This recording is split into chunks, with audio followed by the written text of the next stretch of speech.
Channels TV Sports Center in Lagos, Nigeria. We're back again with another action-packed edition of the show. I'm Austin Okunakwan. Good morning and welcome. I'm Cecilia Mogbe. Okay, well, Cecilia is smiling, so let me smile as I tell you this story. It's now or never for the Super Eagles of Nigeria. What a cracker of a game. Second leg AFCON qualifying game against the Pharaohs of Egypt right there in Alexandria. What do you need to know? The team, they got into Egypt yesterday. They've had training sessions. They will have another light warm-up session today. Now or never for the Super Eagles of Nigeria.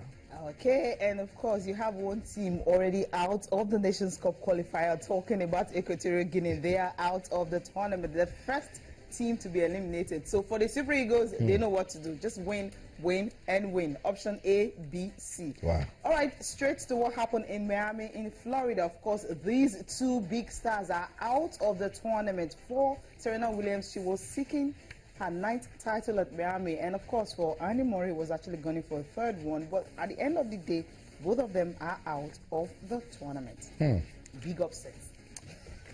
Big upset, but at the ATP tour, come on, Cecilia, anything can happen, particularly with Serena. When she gets a Grand Slam, she just, puts on everything that says Serena winning. But for Andy Murray, I think he'll be disappointed.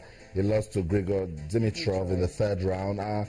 Dimitrov, one of the players that also keeps saying has some quality, can push any male player all the way.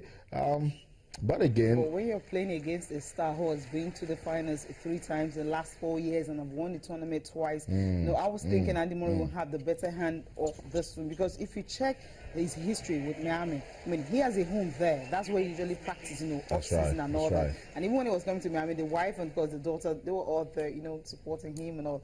So maybe we just have more time to spend with the family. Yeah, and again, to start preparing for the clay season. That's very important. But again, disappointing loss for Murray, because he's the world number 2. But he made 55 unforced errors, and Cecilia he had to also smash his racket. Everybody takes vengeance to the racket. But lessons for Murray, as you said, as we get ready for the clay season. But I like the win for Dimitrov. I want the men's circuit to be really competitive, and I think this guy can actually make it so. Yeah, no, everyone has been talking about him, just like he had Milos Raonic, and of course, you also have another Marin Cilic also, Kainis Korea. Looking at these top stars, you're looking, when are they actually going to start beating these top players? And for Grigor Dimitrov, I think it's hard time to start doing that, because he is a very, very powerful player, and sometimes when he's facing those big stars, he tends to lose the game. And I'm thinking at this time, I mean, maybe this year you might just have him winning the Grand Slam, but I know it's going to be different. So the Bulgarian won the last 5 games, and Murray will now return to Europe, as Celia said, for the clay court season. Good one for Grigor Dimitrov, tennis from the Miami Open. But again, another informed performance for Konta, as she told Serena Williams, look, it's not a far journey away from home, but go home.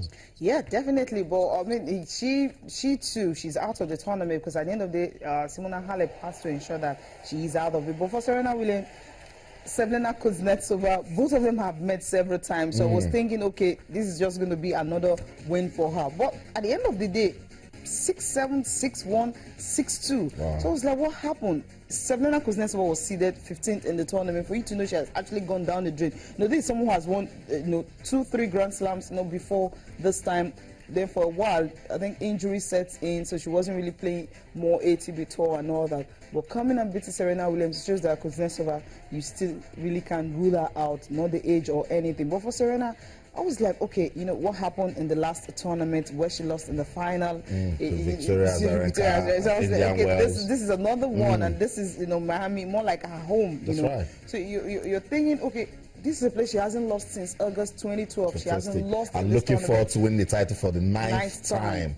So I was like, what happened to her? Well, so if we're excited that the men's circuit is getting competitive, we should also be happy for Kuznetsova, because she was seeded 15th in this competition, and she's able to, send out world number 1 Serena Williams back in. good one for tennis, particularly with everything that has rocked tennis in recent times. And we're saying we'll miss Sharapova and miss this one. So the other guys are saying reasons to step up and make it as competitive as ever, so that we'll not have another Raymond Moore come and say they should be thankful to Novak Djokovic and Andy Murray. Oh my God!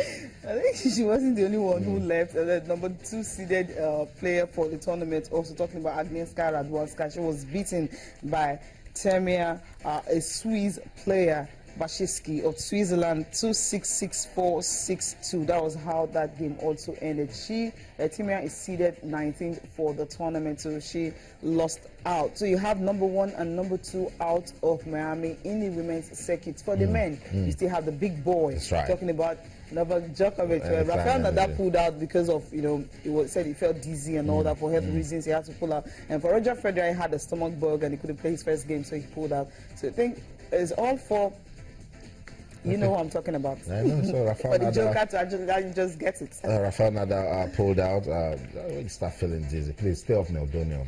Don't go near me. No. He knows. I mean, he's already, because everyone is already suspecting that, hey, so, he must have been so no matter what happens, don't just. He said something that I actually love. He said he doesn't usually, use some medications to actually want to come back, on time. He usually stay till his injury is fine. So that's why when he felt dizzy at that time. No, he was already losing 2 sets. It was 2 sets down when he pulled out of it. So for health reasons, you have to pull out. Fine. So he just didn't want to make himself, work that extra hard. Yeah. Because if you had to stay on and of course maybe win this one and get to win the tournament, the clay season is starting and that's where his power is. So definitely, So he just wants to retain that one. Sports this morning on Channels TV. We're already having fun talking tennis. Let's listen to some of the reactions from the Miami Open. I'll come back. So much to talk about. Don't go anywhere. I made many more mistakes than usual, especially in the third set. So that was surprising for me. But again, I mean, I got myself in a winning position. So it's not, it's not like I came out and played like awful stuff the whole match. It's just when you get in winning positions, you need to put your foot down. In the last 2 tournaments, I certainly haven't done that.